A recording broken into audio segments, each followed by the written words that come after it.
Hello and welcome to Pisgah Health Today. My name is Angela Owen and it's my privilege to host this program brought to you by the Pisgah Health Foundation. The Pisgah Health Foundation is a public 501c3 charity founded in 2019 by a board of 7 caring individuals committed to improving the health, wellness, and lives of Western North Carolina. We have 2 very special guests with us today. We have Sue Polston, who is the Executive Director of Sunrise Community for Recovery and Wellness. And with her, we have Jackie Derryberry, who is the Operations Director for the same organization. They are both certified peer support specialists. Can't wait to learn more about what that is. Sue lives in Candler. Jackie lives in Forest City. They are both married, they are moms, and perhaps most excitedly, they're soon to be parents of new puppies. So looking forward to that new journey in your lives, ladies. And we are so excited to have you with us. Jackie, why don't you start by telling our audience a little more about the Sunrise Community for Recovery and Wellness? Okay, so Sunrise Community opened its doors in July of 2016. We are 100% certified peer support specialists, ran, managed, operated. Everybody that is an employee with Sunrise is a certified peer support specialist. And what that means is as a certified peer support specialist, you have to be successful in your recovery for a year, and then you're able to get your certification. And so then we're able to support people who have significant mental health challenges or substance use challenges. So we have quite a few programs. One of them is our very first one, which was the Recovery Community Center. We just provided a safe space there for people to drop in, have coffee, do some support groups. We have a peer operated respite, the only one in the state for now. That's where anyone experiencing emotional distress, as long as they're over 18, they're able to come there, hang out with us for 7 nights, and we have 24/7 peer support there to support them through that. We have an SSP program, which is a safe syringe program. It's located in the health department. We're able to support people with peer support. We resource navigation, and also giving out safe injection supplies to folks there. We also have some reentry programs, which are community-based programs. One of those is called the Community Linkage to Care, and anybody coming out of pretty much incarceration is able to get in with that program. They're supported for up to a year. There's sober living stipends and social determinants of health to help with barriers in recovery. And then we have our Pisgah Health grant, which is kind of in line with our linkage to care. So we have a lady working with people that are coming out of Buncombe County facilities, residing in Buncombe County, and they're able to get sober living stipends and support through resource navigation, job applications, things like that. That is all. I think that's pretty much it in a nutshell. Like, I'm trying to be quick about it. So sure. Well, thank you. Sorry, please go ahead. Go ahead. The MAT in the jail, which is medication assisted recovery or medication assisted treatment program within Buncombe County Detention Facility. So we have a peer that we partner with the Sheriff's Office and place a peer inside the jail, and then also in the community. So it's somewhat similar to the other reentry programs as well, but it is the medication assisted treatment. thank you, Sue. Thank you both for telling so much about what you do there at Sunrise. I want to make sure that viewers really hear and understand everyone that is serving there, your peer support. So you've lived the journey before those that you're guiding, and I just think that is so incredible that the successes that you all are bringing in you're able to then lead and guide and support others along the way. Such an important component. So thank you both for serving in that capacity. And Sue, I would just love to hear a little more. How specifically is the Pisgah Health Foundation grant helping you as you, through that peer support, are guiding others through their own recovery? It's been a tremendous help to our organization, but mostly, our goal is to be of help and or support to our community. So through the Pisgah Health funding and the Justice and Reentry Peer Program, which has been active since July 2020 is when we were awarded. And since July, we have had 51 total intakes. So that's 51 participants.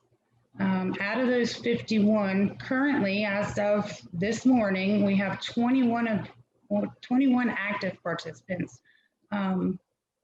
And active meaning within the last month, our peer, who currently is Elisa, she is engaging with folks, regularly providing transportation. So we actually have a partnership through Care Reach, and they're able to provide transportation. So we can schedule rides, and Uber goes and picks these folks up, takes them to job interviews,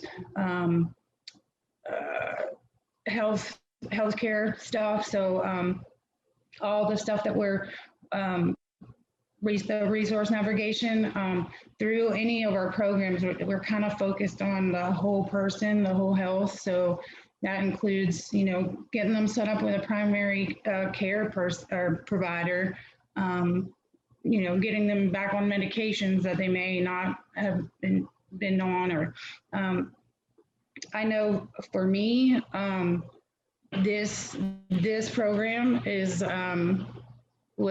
was created on the things that I needed when I was reentering, right? So I last resided in Buncombe County Jail 7 years ago, and I needed sober living help, and I had nothing. I had literally had my PO brought me clothes that really didn't fit for me to leave the jail in and take me to the sober living house. I was fortunate enough to have drug court to help with financial stuff, but that's not the case. It's hard, not everybody qualifies for all the programs. And for me, being able to have that financial burden taken away of being in a safe, sober living, recovery environment, and not have to worry about, oh my God, my rent is due. What am I going to do? It gave me time to just adjust to the change from being incarcerated to now being back in a community. And so with the Pisgah Health funding, we have been able to support 17 folks with sober living funds, currently totaling $9,500. We have more to go until the end of the program, which is the end of May. And it's just been amazing. It's been amazing to be able to watch the creation of, what we know personally what's needed. We are able to link to other community resources. So, folks getting out, maybe they're not going to sober living, they have, family that they're living with, but they need to get food stamps, they need to get some food, they need to get some hygienes, all this stuff. We'll link to different community resources and provide those things for them. Sue, it's powerful to hear that you took your story and what you recognize as a need, and now look, helping to create this program and coming alongside and being able to help lift people and provide that assistance and that safe, sober living. That's incredible. I applaud you for turning your story into such a positive impact in the community. Let me start with, I want to ask each of you, but what else do you believe is important for our viewers to know about the program? How can they come alongside you? How can they get involved, support, find out more I'll start with you, Sue, and then I'll hop over to you, Jackie. What's important for people to know? About Sunrise as a whole, we are a nonprofit. We are heavily grant funded. And so donations are always accepted and appreciated and help go to some of those things. So for example, like the Pisgah Health funding is specific to, this, and this, but then there's still some other items that might need to be got, whether it's a cell phone or, and so some donations go to stuff like that, things that aren't in grants or whatever. And then volunteering is a huge, we do have a volunteer program. And so we want the community to be involved. A lot of our full-time staff or even our part-time staff came from volunteering. I was a volunteer with Sunrise before I was hired. And so, yeah, just get involved. And you don't have to be peer support to volunteer. You don't have to have any desire other than wanting to give back to the community. We need you. Well said. What would you add to that, Jackie? I would just add that volunteering can look like a million different ways at Sunrise. So we have outreach, so you can actually get in there and like boots on the ground in the community. Or we have like administrative stuff that you can do. We have virtual groups that can be led from home. So volunteering can look like a million different ways, and we always try to make that happen for whoever that wants to. And if you're interested, our website would probably be the best go-to for that. It's sunriseinasheville.org. And there's a tab there for a volunteer, and it sends a form straight over to our office manager. Wonderful. Lots of ways to get engaged in the great work that you all are doing. Well, Sue and Jackie, I want to thank you for being part of Pisgah Health today and sharing your story. And on behalf of the Board of Directors of Pisgah Health Foundation, I want to say a personal thank you to both of you, the rest of your organization, and the many volunteers who serve at Sunrise for the tremendous work that you are doing here in Western North Carolina. Thank you both so very, very much. Thank you, and Thank you. Much appreciation to all the Pisgah Health folks that made this a possibility and an opportunity. The foundation is honored to come alongside great work like this. We also want to thank we also want to thank Wildflower Media for their creative and technical support in bringing these videos to you, as well as to say thank you to the Board of Directors and staff at Pisgah Health Foundation and the Physicians Roundtable. If you liked this story and you would like to support more stories like these, please go to pisgahhealthinsider.org and join the movement.